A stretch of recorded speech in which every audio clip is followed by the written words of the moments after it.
Many of you might have heard of the video game series Silent Hill, or watched the movie by the same name, but did you know that the location of that franchise is inspired by a real-life place? Our story starts in 1842 in a town called Centralia, a name that would only last until 1865, when the town's name would be changed to Centralia. The town, located in the vast forests of eastern Pennsylvania, was mostly overlooked until this point in history. However, this would all change when the large deposits of coal underground would cause the Lotus Mountain Coal and Iron Company to purchase the land that would comprise the town. Mines would start opening up in Centralia starting in 1856, others would open in 1860, 1862, and 1863. The industry was flourishing. It was shortly after this that the town's darkness would come to light.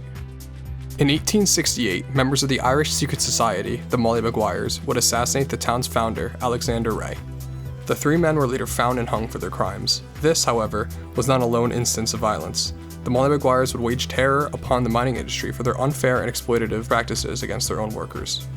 Multiple other murders and arson attacks took place in and around Centralia within the 1860s. There is a legend among locals of the surrounding area of Centralia that Father Daniel Ignatius McDermott, the first Roman Catholic priest of Centralia, had cursed the land after being attacked by the Maguires. This would foreshadow a very literal sense of the land itself being cursed. After the reign of the Molly Maguires would end, the town would reach its highest recorded population of 2,761 in 1890. At this point in time, the town was bustling, filled with amenities such as 2 theaters and more than a handful of stores. Nevertheless, this peak was short-lived.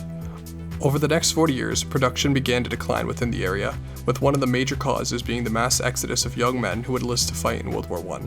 The downward trend of the town would reach a staggering fall when the Wall Street crash of 1929 happened. The crash resulted in 5 of the mines in Centralia closing. Mines would continue closing until the 1960s, when the last of the companies were gone. The lack of jobs due to the mines closing would lead into what is known as bootleg mining. Bootleg miners would enter abandoned mines and use a technique called pillar robbing. The process of pillar robbing would have the bootleg miners harvesting the coal from support pillars.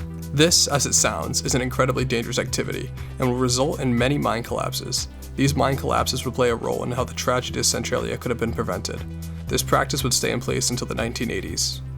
On February 14, 1981, 12-year-old Tom Dobowski was playing in his grandmother's backyard with his cousin Eric.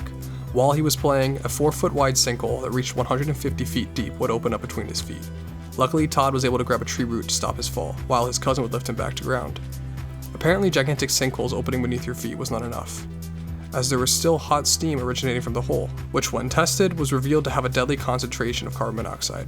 As shocking as this instance was, it was not the first incident that would alert the townspeople of what was happening right below them. 2 years before the incident with Todd and Eric, a local gas station owner, and then Mayor John Cottingham, went to check one of his underground gas tanks. This is when he discovered that they were hot. Given that gasoline is flammable, and it really shouldn't be hot when it's stored, Cottingham would decide to lower a thermometer on a stick into the underground storage, where he would learn that the temperature was 172 degrees Fahrenheit. While these 2 incidents did not discover what was happening beneath them, they sure did put a spotlight on the entire situation. The origin of what was going on beneath the town in Centralia would start in the spring of 1962. There are multiple different theories of what might have ignited the origins of Centralia's ultimate demise. Author David DeCock believes that the origin started in May. The town would, prior to Memorial Day, control burn the town's landfill. This had been done multiple times before, however, this year the landfill had been moved onto an abandoned strip mine pit. It is at this point in the story where it is incredibly important to understand that coal is very flammable. Due to the landfill being on top of an abandoned strip mining mine, it is connected to a vast labyrinth of coal mines that spanned the entirety of underneath Centralia.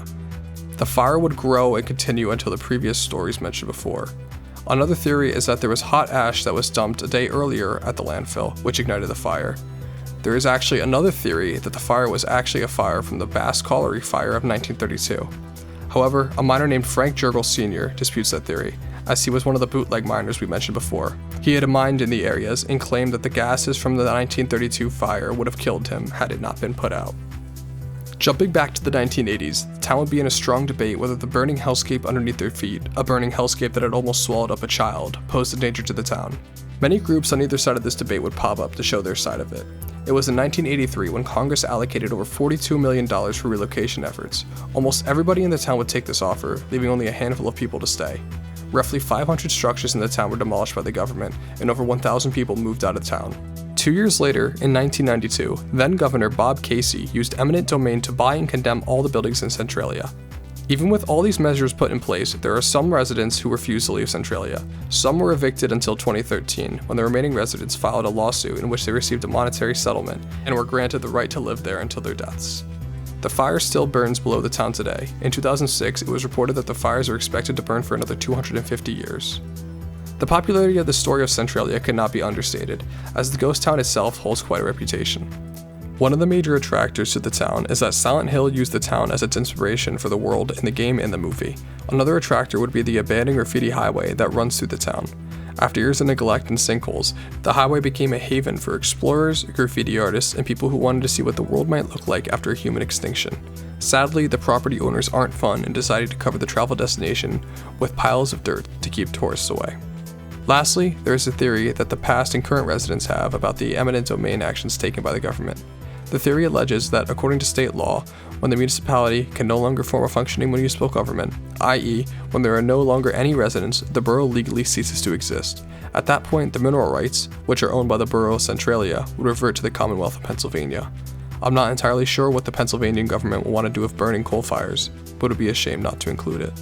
Centralia's story should serve as a reminder: do not start a fire in a landfill located on top of a flammable mine that sprawls underneath your entire town. Don't forget to like and subscribe, and comment what you want next week's video to be.